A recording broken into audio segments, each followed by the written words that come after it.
किसान भाई, प्याज की खेती तो देखे में आसान लागेला, लेकिन प्याज के खेती में मात्र एगो छोटा सा गलती आपके सारा मेहनत पर पानी फेर सकत बा।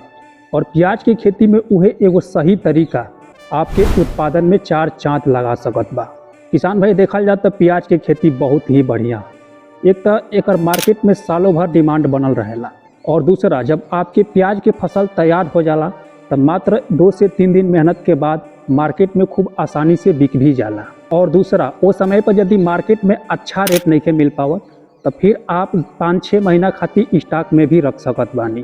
जब मार्केट में आगे चल के प्याज के अच्छा रेट आई तब बेच के आप अच्छा खासा कमाई कर सकत बानी। तो किसान भाई, ऐसा कुछ गिनल चुनल ही फसल बा जना में सबसे ऊपर बा प्याज की खेती। जी हाँ, प्याज के ऐसा खूबसूरती, यदि कोनो साल प्याज के खेती से आपके घाटा लग जात बा तो फिर अगला साल प्याज की खेती आपके घाटा के जोरदार रूप से भरपाई कर सकत बा। तो किसान भाई, आज के वीडियो के माध्यम से प्याज की खेती के पूरा वैज्ञानिक तरीका मिले वाला बा। सही बीज के चयन, नर्सरी से लेके और खेत के तैयारी, खाद पानी और लगावे के सही तरीका, और साथ ही साथ लगावे के सही टाइम, और प्याज के खेती में कौन वो बीमारी आवेला ताकि समय पर हमनी के कंट्रोल करके प्याज के खेती से बढ़िया वाला उत्पादन ले सकी जा। तो अगर आप भी कम लागत में ज़्यादा मुनाफा निकालल चाहत बानी तो ये वीडियो आप खातिर बा। वीडियो के अंत तक जरूर देखी। लेकिन वीडियो शुरू करे से पहले आपसे एगो छोटा सा आग्रह बा, निवेदन बा, रिक्वेस्ट बा। चैनल पर नया बानी तो सबसे पहले वीडियो के लाइक कर दी, और खेती किसानी से जुड़ल जानकारी पावे खातिर हमारे चैनल के सब्सक्राइब कइल बिल्कुल ना भूली। चलिए अब शुरू कइल जा। सबसे पहले बात कइल जा बीज के चयन। प्याज की खेती से बढ़िया वाला उत्पादन लेवे खातिर सही बीज के चयन कइल काफ़ी जरूरी बा। तो देखिए, उत्तर प्रदेश और बिहार में प्याज की खेती करे खातिर देखल जा तो लाल और सफ़ेद दोनों ही प्रकार के किस्म शामिल बा। जैसे लाल प्याज में पूसा रेड बा, काफ़ी लोकप्रिय वैरायटी है और पूरा भारत में खरीफ और रबी के सीजन दोनों ही सीजन में लगावल जाला। पूसा रेड अच्छा खासा उत्पादन दे के जाला। एकरा अलावा भीमा रेड बा, ई गहरा लाल प्याज है और भंडारण क्षमता खातिर काफ़ी अच्छा मानल जाले। एकरा अलावा भीमा सुपर बा, ये भी लाल रंग के बढ़िया वाला वैरायटी है, बढ़िया वाला उत्पादन दे के जाले। और पूसा माधवी, यह भी लाल रंग के एगो उन्नतशील वैरायटी है और किसानन के बीच काफ़ी लोकप्रिय है।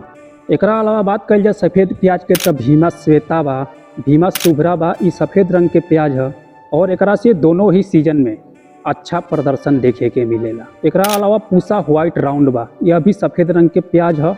ये वैरायटी से भी अच्छा गुणवत्ता वाला प्याज देखे के मिलेला। तो ये कुछ प्याज के वैरायटी बा जौना के आप चुनाव करके लगा सकत बानी। बाकी आप अपना एरिया के हिसाब से बीज वैरायटी के सिलेक्शन करी। आपके एरिया में, आपके मार्केट में सबसे ज़्यादा कौन प्याज बिचत बा, ये हिसाब से बीज वैरायटी के सिलेक्शन करके खेत में लगाई। और बात कर जाए प्याज के खेती कब लगावल जा, लगावे के सही समय का होला।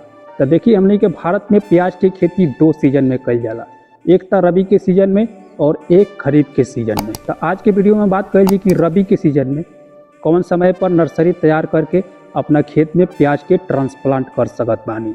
तो देखिए, रबी के सीजन में प्याज के नर्सरी लगावे के सही समय नवंबर से लेके और दिसंबर के आखिरी सप्ताह तक होला। ये समय में प्याज के नर्सरी जरूर लगा देवे के चाहिए। एकरा बाद हमनी के नर्सरी 40 से 45 दिन में तैयार होला तो हमनी के उखाड़ के दूसरा खेत में ट्रांसप्लांट करे नहीं जा। बात कल जाए बीज के आवश्यकता। यदि आप प्याज की खेती 1 एकड़ में कइल चाहत बानी तो कितना बीज के जरूरत पड़े वाला बा। तो देखिए, आप 1 एकड़ खातिर प्याज के नर्सरी लगावत बानी तो आपके 2.5 से 3 केजी बीज के जरूरत पड़े वाला बा। और बात कइल जाए खेत के चयन। बढ़िया वाला उत्पादन लेवे खातिर न मिट्टी के चुनाव कइल काफ़ी जरूरी बा। प्याज की खेती कोनो भी प्रकार के मिट्टी में ना होला, तब बढ़िया वाला मिट्टी चुनाव करके ही प्याज की खेती करे के चाहिए। तब प्याज की खेती करे खातिर सही मिट्टी देखल जा तब बलुई दोमट मिट्टी और काली मिट्टी प्याज के खेती खातिर उपयुक्त मानल जाले। लेकिन प्याज की खेती खातिर जब आप खेत के चुनाव करत बानी तो सबसे पहले ये देख ली कि आपके खेत में जल भराव के स्थिति बिल्कुल ना होखे, ना तो फसल में आगे चल के जल भराव के स्थिति हो जाई तो आपके पूरा मेहनत पर पानी फिर सकत बा, आपके फसल बर्बाद हो सकत बा। अब बात कइल जाए खेत के तैयारी। प्याज की खेती खातिर खेत के तैयारी करावल सबसे महत्वपूर्ण होला। तो सबसे पहले खेत के आप अच्छा से गहरी जुताई कर ली, काहे कि जितना भी कंदवर्गीय फसल होला ना, जैसे कि आलू, प्याज, लहसुन, अदरक इत्यादि, यानी कंदवर्गीय फसल खातिर जुताई काफ़ी महत्वपूर्ण हो जाला। कंदवर्ग के फसल खातिर जितना आप अच्छा से खेत के जुताई करब, जितना आप अच्छा से मिट्टी के भुरभुरा करब, उतना ही ई सब के जड़ नीचे की ओर जाई और कंद उच्च गुणवत्ता वाला देखे के मिली। तो जुताई के बाद सबसे पहले प्रति एकड़ में 2 से 3 टाली सड़ल गलल देसी गोबर के खाद जरूर प्रयोग करे के चाही। रासायनिक खाद के बात कल जाए तो प्रति एकड़ में 100 से 120 KG single super phosphate, 60 KG DAP और 50 केजी ओमोपी यानी म्यूरेट ऑफ पोटाश और 10 केजी माइक्रो न्यूट्रिएंट और 5 केजी सल्फर। ये सब खाद के अच्छा से मिक्स करके खेत में एक समान छिड़काव करा दी। छिड़काव के बाद खेत के रोटावेटर से जुताई करके मिट्टी के भुरभुरी बना ले। अब आपके खेत प्याज के बुआई खातिर बिल्कुल तैयार बा।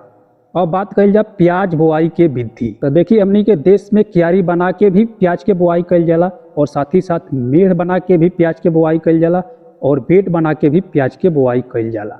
लेकिन हमनी के बात कल जा कि क्यारी विधि से बुआई कैसे कल जा। देखिए सबसे पहले आप क्यारी विधि से प्याज के बुआई कल चाहत बानी तो क्यारी ज़्यादा लंबा या चौड़ा मत बनाई, काहे कि कोनो भी कंद वर्ग के फसल में सिंचाई ज़्यादा हो जाई ना तो फसल खराब हो सकत बा, फसल में फंगस फैले के संभावना बढ़ सकत बा।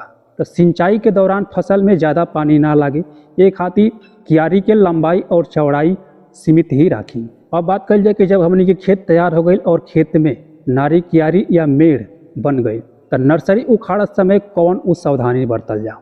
तो देखिए आप नर्सरी 40 से 45 दिन में उखाड़ के खेत में ट्रांसप्लांट कर सकत बानी, लेकिन नर्सरी उखाड़े से पहले कुछ सावधानी बरते के चाहिए। यानी खेत में ट्रांसप्लांट से पहले बीज के उपचार कईल काफ़ी जरूरी बा। सबसे पहले तो आपके नर्सरी में ज़्यादा बढ़वार हो गई बा तो ऊपर से 4 से 5 इंच काट सकत बानी ताकि बुआई के दौरान खेत में गिरे ना। एकरा अलावा नर्सरी के जड़ के साफ या बाबास्टिन से उपचार जरूर कर लेवे के चाहिए। उपचार करे के तरीका 1 ग्राम दवा के 1 लीटर पानी में घोल बना के, यानी आप 1 बाल्टी में 10 लीटर पानी ले ली और 10 से 15 ग्राम बाबास्टिन या साफ के मिला के घोल बना ली। घोल बनौला के बाद नर्सरी के जड़ के ही उपचारित करी। नर्सरी के ऊपर से पकड़ के बाल्टी में डाली और थोड़ा समय के बाद निकाल के खेत में ट्रांसप्लांट कर सकत बानी। बात कल जा बुआई करत समय पौधा से पौधा के दूरी कितना रखल जा। पौधा से पौधा के दूरी काफ़ी महत्वपूर्ण विषय बा, ये चीज़ पर विशेष ध्यान देवे के चाहिए। तो देखिए प्याज के पौधा से पौधा के दूरी आप 4 से 5 इंच पर रख सकत बानी, ऐसे ना कम ना ऐसे ज़्यादा।